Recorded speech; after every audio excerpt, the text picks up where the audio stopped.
Entonces, estábamos hablando de cómo será la venida del Señor Jesús y el significado que tiene para nosotros o la importancia que tiene para nosotros los que esperamos su venida. Como dice Apocalipsis 20, casi al final, dice que he aquí vengo pronto y mi galardón conmigo. Porque para la iglesia esa palabra es sumamente importante. Nosotros, como no estamos totalmente en el espíritu, no somos ángeles, sino que lidiamos con la carne, estamos expuestos a la tentación y en esa tentación a caer, a ser engañados y a mirar las cosas terrenales por encima de las cosas celestiales. Nuestra mirada, según las Escrituras, es estar mirando a Jesús. ¿Para qué? Para que mirando a Jesús no nos vamos a desviar. Pero cuando dejamos de mirar a Jesús, entonces muy fácilmente nos vamos a desviar y vamos a caer en la red de Satanás. Satanás es como un león rugiente que anda mirando a ver a quién devorar. La Biblia dice que debemos ponernos bajo la poderosa mano de Dios, que es la que nos guarda. Entonces, desviarnos de nuestra mirada al Señor Jesús, que es en su palabra, va a traer serias consecuencias.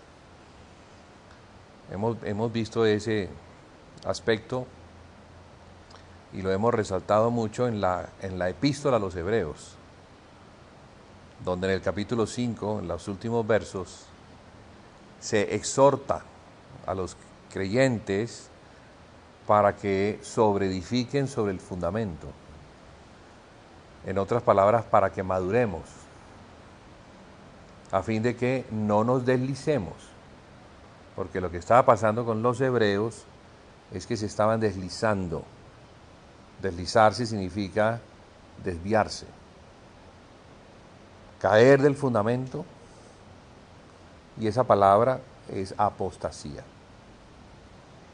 Entonces, es importante que definamos muy bien lo que es la apostasía, porque a veces estamos en la apostasía y no nos damos cuenta, según lo que la Biblia señala y muestra como las condiciones de la apostasía, que no son otra cosa que el cristiano que dejó de confiar en el Señor Jesús y de hacer según lo que conoce del Señor Jesús en cuanto a la edificación de la casa de Dios. Entonces, si hay un fundamento, ese fundamento es para edificar, ¿verdad? Entonces, los apóstoles tenían esa comisión de establecer a los creyentes sobre Cristo,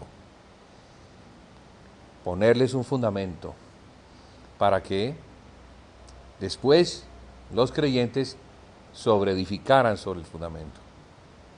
Entonces, la sobreedificación implica una vida cristiana en la fe de Cristo, pero una vida cristiana que no es individual, sino que es corporativa, porque la casa de Dios está formada de piedras vivas que deben ser puestas sobre el fundamento a fin de que vayamos levantando los muros hasta que tengamos la casa.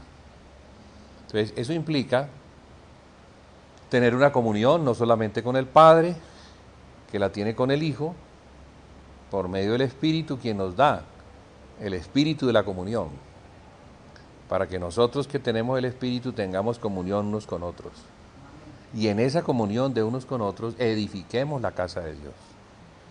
Porque la edificación de la casa de Dios no es una casa hecha por el hombre de cosas materiales, sino que es la formación de Cristo en nosotros. Hasta que lleguemos, sí, dice, a la unidad de la fe y del conocimiento del Hijo de Dios, a la estatura del varón perfecto. A la plenitud de Cristo, a la estatura del varón perfecto. Pero los versículos que siguen nos indican qué significa eso. porque a veces nos podemos confundir pensando que es un conocimiento intelectual el que debemos adquirir, pero no. Necesitamos es un conocimiento experimental, que es el que el Espíritu Santo nos da, porque Él es la vida de Dios. Entonces, al tener la vida de Dios en nuestro corazón, para que habite Cristo por la fe, dice, en nuestros corazones, a fin de que cimentados y arraigados en amor, seamos capaces de conocer con todos los santos, ahí involucra a todos los santos, y muestra las dimensiones de esa casa. Y las dimensiones de esa casa son el amor de Cristo. Entonces, el amor de Cristo no lo vamos a poder conocer a menos de que nos involucremos en la edificación de esa casa, que tiene unas dimensiones, una altura, una profundidad, una anchura y una longitud. 4 dimensiones del amor de Cristo, el cual se manifiesta cuando estamos en eso, a fin de que tengamos la plenitud de Dios. Entonces, la iglesia bíblica es muy diferente a la iglesia religiosa, porque en la iglesia religiosa las personas creen que le cumplen a Dios asistiendo a un culto dominical y ya le cumplimos a Dios. Nos sentamos en una banca, oímos un sermón, cantamos unas canciones, aplaudimos, glorificamos a Dios y chao para la casa, hasta el siguiente domingo. Pero la iglesia bíblica es de todos los días. Dice que se reunían todos los días en el templo y en las casas, comían juntos con alegría y sencillez de corazón, partiendo el pan. Todos los días. Porque es que cuando tenemos el Espíritu la vida cambia. Así como la tierra va a cambiar y el Señor va a hacer una tierra nueva, donde mora la justicia, así mismo somos nosotros, porque el corazón es la tierra.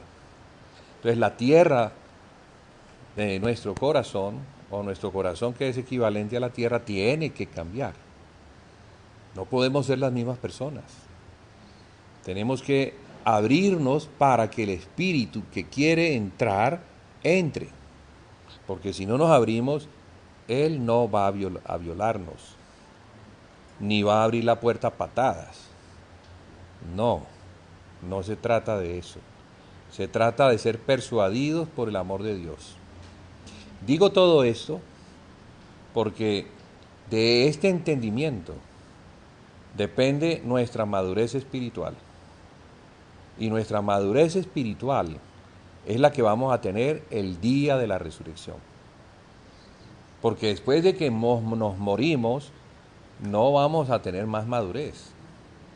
Nos morimos y resucitamos en el estado en el que nos hemos muerto. Si nos hemos muerto en un estado de inmadurez, entonces no vamos a ser invitados a reinar con Cristo. Nuestro cuerpo tendrá que pasar por una disciplina dispensacional, donde tendrá que ser formado de maneras que yo no me puedo ni imaginar, pero que el Señor Jesucristo sí sabe. Pero lo que la Biblia sí me muestra es que aquellas personas que queden excluidas del reino van a sufrir mucho. Sufrimiento de saber que ha sido excluido, que no ha sido tenido en cuenta, que ha sido expulsado de la presencia del Señor para tener que participar por fuera del reino. Y ahí es donde yo digo que ese lugar que la Biblia llama segunda muerte, para mí es un territorio que quedó desolado en el tiempo de la gran tribulación. Entonces va a haber naciones que van a participar de algo que quedó bien, porque la gran tribulación, ¿qué es lo que va a hacer? Si la leemos las trompetas y luego leemos las copas de las iras, las copas de la ira, va a, digámoslo de esta manera, a fumigar la tierra. La tierra va a ser afectada el mar va a ser afectado, las aguas van a ser afectadas, los bosques van a ser afectados, los animales van a ser afectados, van a ser reducidos, la tierra va a quedar solamente un parchecito bueno y lo demás va a quedar chamuscado. Entonces en ese parchecito bueno, que es como la tercera parte de la tierra, allí va a estar el sitio del campamento de los santos, donde las naciones que fueron tenidas como naciones ovejas van a estar en el milenio. Pero las naciones que fueron tenidas como cabras, ellas van a tener que ir a ese sitio que quedó desolado, chamuscado. Entonces, imagínense cómo será eso, cómo será la vida allí. Yo he visto las películas apocalípticas donde la tierra queda destruida y yo creo que eso es muy parecido a lo que puede llegar a suceder. Entonces allí va a habitar gente, allí van a habitar personas que no son muy buenas y dentro de esas personas que no son muy buenas van a ir los que fueron rechazados por el Señor. Por eso dice Mateo 24, en Mateo 24 al final, dice que será cortado y su parte va a ir a donde están los hipócritas, al siervo malo, al que no le sirvió al Señor, sino que decía, no, mi Señor tarda en venir, entonces yo me voy a ir de parranda, me voy a ir con los borrachos y me voy a emborrachar y entonces borracho le voy a dar garrote a los consiervos. Entonces de pronto llegó el Señor y lo encontró así. ¿Para dónde lo va a mandar? Lo va a mandar allá, a donde están los hipócritas. Es lenguaje, es el lenguaje del Señor, que lo tenemos que meter dentro del contexto para que podamos tener una interpretación lo más cercana a la realidad, aunque yo creo que tener una precisión sobre lo que va a ser es muy difícil, solo cuando ya llegue la realidad. Pero imaginémonos un mundo apocalíptico, un mundo después de lo que viene en los 3 años y medio de la gran tribulación. No es sino leer cómo va a quedar la tierra. Entonces el Señor va a reinar sobre una porción de la tierra, va a reinar sobre naciones que fueron tenidas por justas, con aquellos tenidos como vencedores. ¿Y quiénes son los vencedores? Esa pregunta debe tener una respuesta. En Apocalipsis encontramos 7 iglesias y siempre en cada una de las iglesias, al final, vemos algo que dice, al vencedor yo le daré. Entonces, ¿vencedor de qué? Vencedor de la degradación. Porque vivimos en un mundo que está bajo Satanás, que es muy atractivo y muy atrapante. Entonces, ¿qué es lo que sucede con nosotros los cristianos que debemos servir al Señor? Dejamos de servir al Señor por ir a servir las cosas de este mundo. Entonces, no somos fieles con el Señor, no edificamos su casa y hacemos como hacían los israelitas cuando eran esclavos de Faraón, que lo que hacían era los templos de Faraón. Trabajaban para Faraón, para la gloria de Faraón, en un tiempo de esclavitud. Pues ellos fueron libertados para luego ir a edificar la casa del Señor. Entonces lo que podemos entender en el contexto, respondiendo a la pregunta, es en qué estado van a resucitar los muertos. Pues lo que uno ve en distintos versos es que cuando el Señor Jesucristo venga, va a resucitar a los que son suyos. Sí, solo los que son suyos. No va a resucitar los que no son suyos. Los muertos que han muerto sin Cristo van a ser resucitados al final del milenio, cuando venga el gran juicio ante el trono blanco, ellos siguen derechito. Ellos están en el Hades, que es una cárcel, que solamente vomitará a los muertos cuando llegue el día del juicio y se determine la pena, porque ellos están condenados. Necesita que se haga un juicio para que, conforme a lo que está escrito en los libros, entonces así sea la condena.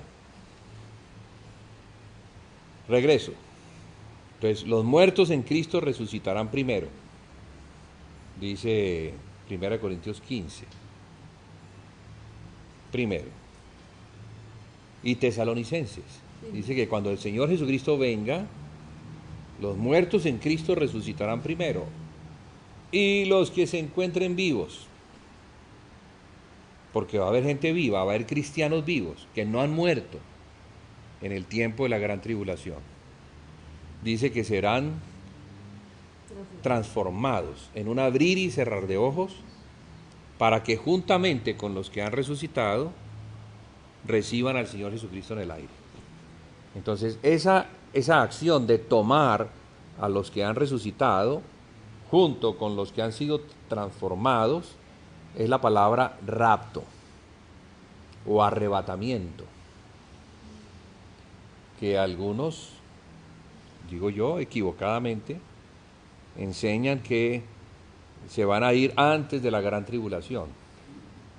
A los tales yo les digo, ¿y se van a ir sin los resucitados o qué? Porque la palabra dice que primero los que han muerto van a resucitar, y después los que estén vivos. Entonces los vivos no van a preceder a los que durmieron. La palabra quedó clarita para que yo no me equivoque y piense que el rapto es antes de la gran tribulación. No, no es antes de la gran tribulación. Y ese sí es un punto que no admite como discusión. El que quiera discutir, que aprenda a leer, porque muchas veces los problemas que tenemos es porque no leemos, y cuando leemos no sabemos leer, porque si leemos bien nos vamos a dar cuenta que los que queden vivos no van a preceder. ¿Qué significa preceder? No van a estar primero, sino que van a esperar que primero venga la resurrección, y en el mismo instante los que estén vivos van a ser transformados para, juntos, al mismo tiempo, van a ser raptados o arrebatados o tomados para que se encuentren con el Señor en el aire. Pero hablemos de la resurrección, no hablemos del rapto. Entonces, la resurrección, ¿qué viene después de la resurrección? Unos, no digo que instantáneamente tendrán cuerpos de gloria, porque eso será un premio, un galardón, que es la corona de la vida, que será entregada después de que venga la evaluación o examen o presentación ante Cristo en su tribunal.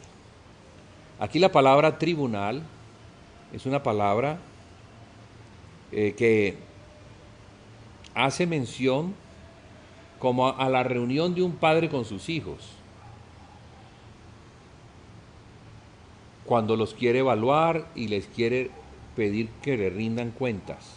Entonces es una reunión familiar, es la reunión de Cristo con su familia, a la que les va a pedir cuentas de lo que hicieron cuando estaban en el cuerpo. Bueno, algunos entonces presentarán la obra, y si la obra que presentamos es oro, plata y piedras preciosas, va a haber una recompensa. Esos materiales están relacionados ¿con qué? Con la casa de Dios. No tiene nada que ver con la obra hacia afuera, porque el oro habla de la gloria de Dios, la plata de la redención que es en Cristo, y las piedras preciosas hablan de los dones, tanto espirituales como naturales, porque nosotros somos dones. Entonces son 12, número que arropa a todo el pueblo de Dios. Las otras son hojas Sí, exactamente. Entonces, si lo que se presenta es madera, heno de hojarasca, quiere decir que la obra que se hizo es obra humana, porque la madera representa la humanidad, obra humana. Y como es la obra humana y no es la obra de Cristo, entonces tendrá pérdida. Y ahí dice, tendrá pérdida, el fuego la probará y será salvo, aunque pasare por el fuego. Sufrirá pérdida, pérdida. Bueno, entonces, ¿qué es lo que vemos aquí? Que las personas que no califiquen en ese tribunal, porque la obra de ellos no fue la obra relacionada con la casa, ellos tendrán que salir afuera. Mateo 7, dice el Señor, que algunos dirán, Señor, Señor, en tu nombre profetizamos, echamos fuera demonios, hicimos milagros, etcétera, etcétera. Todo lo que tiene que ver con los dones espirituales. Pero el Señor Jesucristo les dirá, apartados de mí, porque yo a ustedes nunca los conocí, hacedores de maldad. A la pregunta es, bueno, entonces si no los conoció es porque no son cristianos. No, sí son cristianos, porque nadie puede llamar Señor al Señor si no es por el Espíritu. Ellos están diciendo, en tu nombre, Señor, hicimos.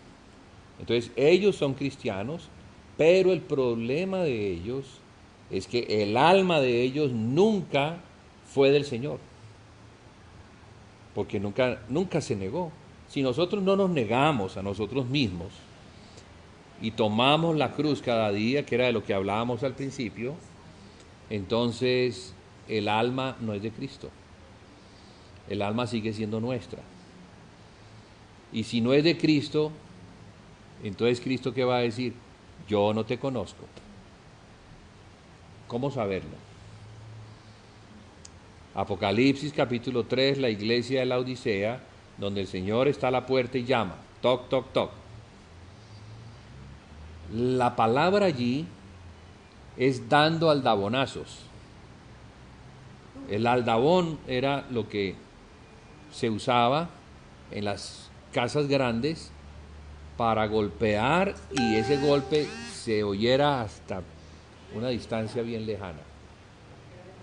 Porque el Señor no va a dar golpecitos, sino que va a golpear de tal manera que llame nuestra atención. Y Él dice, si alguno oyere mi voz y abriere, yo entraré, cenaré con él y él conmigo. ¿De qué está hablando? Comunión. ¿Qué es la comunión? Conocimiento. Entonces, si yo conozco al Señor, pues Él me conoce a mí. Si yo tengo con Él una relación que es por medio de su palabra, le conozco y lo obedezco, entonces Él también me conoce a mí. Pero si yo no tengo una relación con Él, porque me parece que la palabra de Él es solamente para los predicadores, entonces la cosa se va a poner complicada. Porque al no tener conocimiento del Señor, yo me convierto en una persona complicada. Casi que voy a ir en contra del mismo Señor. El Señor no quiere eso. El Señor quiere que yo le conozca, que yo sepa cómo es Él, que yo me doblegue ante su palabra y le obedezca en todo, porque Él es el Señor. De modo que la resurrección va a traer un juicio que es justo y le va a dar al que ha trabajado para Él una recompensa, porque el Señor es justo y recompensa a los que se niegan a sí mismos, porque es que negarse a sí mismo es prácticamente negarme a los placeres, negarme a tener una familia, negarme a tener un negocio, negarme a tener cosas aquí en la tierra que complacen mi alma, pero ¿a cambio de qué? El Señor dice, ¿de qué sirve ganar el mundo y perder el alma? ¿Sí? Entonces, estos hombres que siguieron al Señor Jesús lo dejaron todo. y le preguntaban, Señor, hemos dejado todo. Hemos dejado los negocios, hemos dejado los amigos, hemos dejado la familia. ¿Qué hemos de obtener a cambio? Si lo hemos dejado todo por ti.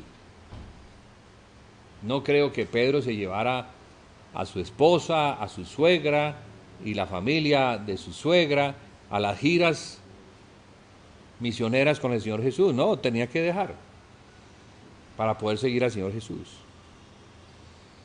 Entonces no sé si me van entendiendo. Seguir al Señor Jesús implica de nuestro corazón, implica dejarlo todo.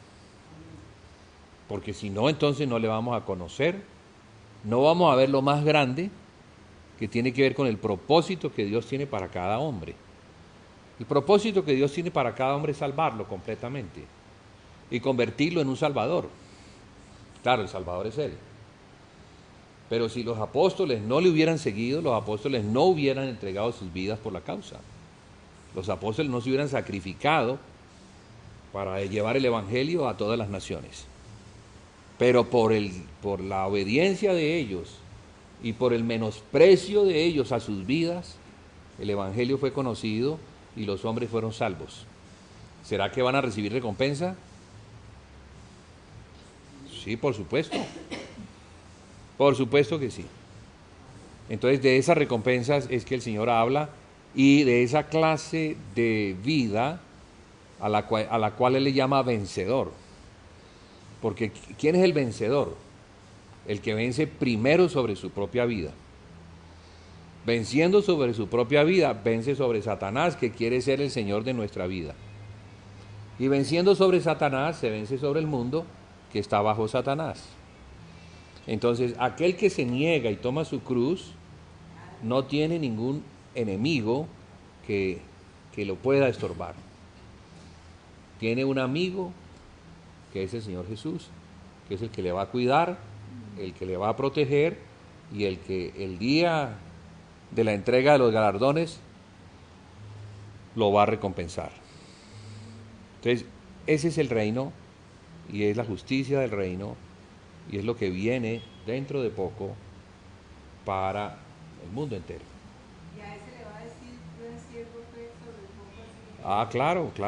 Al siervo fiel le va a decir, bueno, bienvenido, entra al gozo de tu Señor. Sobre poco fuiste fiel, sobre mucho te pondré. Entonces, algunos que fueron fieles sobre cositas, el Señor les va a dar una ciudad, a otros 5 ciudades, a otros, porque cuando ya se habla de 5 ciudades se está hablando de un reino. Pero a los máximos serán columnas de su templo, nunca se ¿Ah? de su presencia. A Filadelfia le dice que que serán columnas del templo de Dios. Ellos nunca saldrán de allí. Sí, yo pienso que el que califica para esa posición, que es una posición en el templo del Señor, ministrando única y exclusivamente al Señor, son los privilegiados. Porque allá no se suda, allá no se tiene que ver con las naciones, lidiar con los rebeldes, porque eso va a ser un reino donde las naciones van a ser formadas a pulso, porque las naciones no tienen el espíritu. Son personas como ahora mismo, eso no cambia, la naturaleza humana no cambia.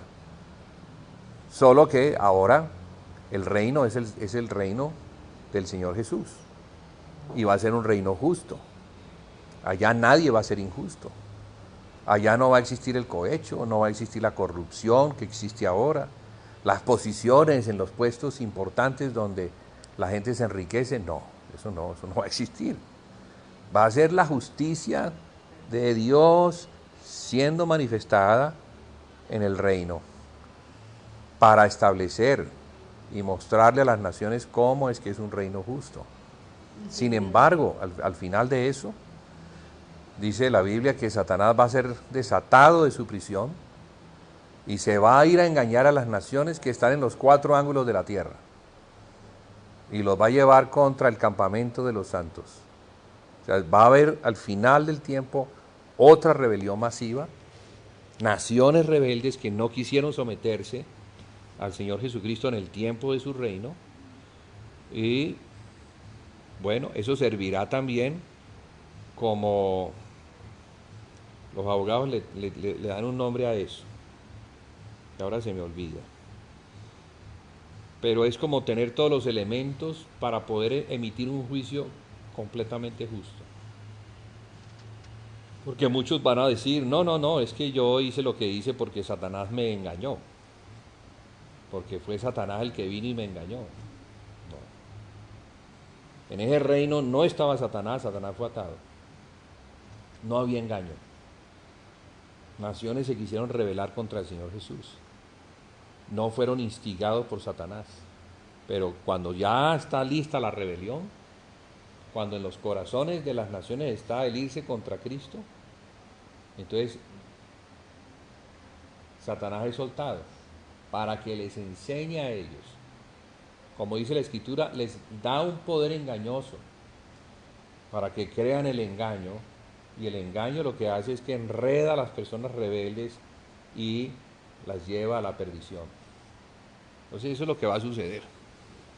Esto lo que nos muestra es una perspectiva del hoy, pero también del mañana que espera a los cristianos, para que nosotros que estamos en el hoy hagamos las correcciones necesarias para que no tengamos luego que tener que oír al Señor Jesucristo: apartados de mí, hacedor de maldad. No, yo no quisiera oír eso. No lo quisiera oír. Ahora, yo no me conozco, yo sé, por lo que la Biblia dice, que se cree firme, cuide, no vaya a ser que caiga. Entonces, prefiero mantener yo un perfil muy bajo, con mucho temor y temblor, cuidándome de no emitir juicios que luego tengan que venir contra mí, de no medir a las personas como si yo fuera pues el juez. No, nada, porque entonces así también me van a medir, sino manejar un perfil muy bajito y de mucha petición al Señor que nos ayude, porque somos muy débiles, muy frágiles. Sin Él, la verdad, no hay esperanza. Y estoy hablando no de la esperanza que ya recibimos por la sangre, que nos permitió perdón y el Espíritu. Estoy hablando de la esperanza de reinar con Él. Esa esperanza de reinar con Él debe estar bien clara en nuestra vida, para que no andemos locamente. No seamos como ese siervo insensato, necio, que el Señor lo puso sobre la casa para que diera el alimento a los que necesitan alimento. Este alimento es la palabra, pero no tomó en cuenta eso. Entonces vemos a los siervos, pero también vemos a las vírgenes. En Mateo 25 vemos a las 10 vírgenes. 10 es el número de las naciones. Entonces vemos la cristiandad que está en todas las naciones. Y de allí hay un número de vírgenes que son prudentes, porque tienen aceite, y otras 5 que son la mitad, que son insensatas, porque no proveyeron aceite, que nos habla del Espíritu Santo en nuestra alma, de lo que hemos estado hablando, de la presencia del Señor Jesús en nuestra alma, que es lo que va a permitirle a Él decir: sí, yo te conozco, yo sé quién eres, yo sé quién eres, porque tú vienes a mí, porque tú me conoces, porque tú me sigues, porque tú me obedeces. Pero los que no hacen así tendrán que oír esa palabra dura: apártate de mí, hacedor de maldad. Ser echado de la presencia del Señor ese día a las tinieblas de afuera. a la yeína, que es lo que el Señor mostraba como el basurero donde el gusano que hay en los basureros es permanente. ¿Han visto el gusano que sale cuando una persona muere? Una cosa que nos habla de que es un muerto, pero es la comida de los gusanos. Horrible. No. Tengamos atención a eso. O sea, nuestro arrepentimiento tiene que ser conforme a la palabra. Y es, Señor, gracias porque estaba en tinieblas, porque me muestras la luz, y yo quiero seguirte, porque tú eres la luz. En tu luz veremos la luz. Amén. Para no andar en tinieblas. ¿Qué es andar en tinieblas? En la ignorancia absoluta de quién es Él, quiénes somos nosotros, por qué fuimos salvados, para qué fuimos salvados, qué nos corresponde hacer en nuestra salvación, para que cuando Él venga le presentemos una obra que es el resultado de nuestra fidelidad a Él. ¿Sí, amén? ¿Podemos dejar allí? ¿Se entendió? Perfecto. Bueno, Muy entonces bueno. vamos a dejarlo allí. Muy bueno.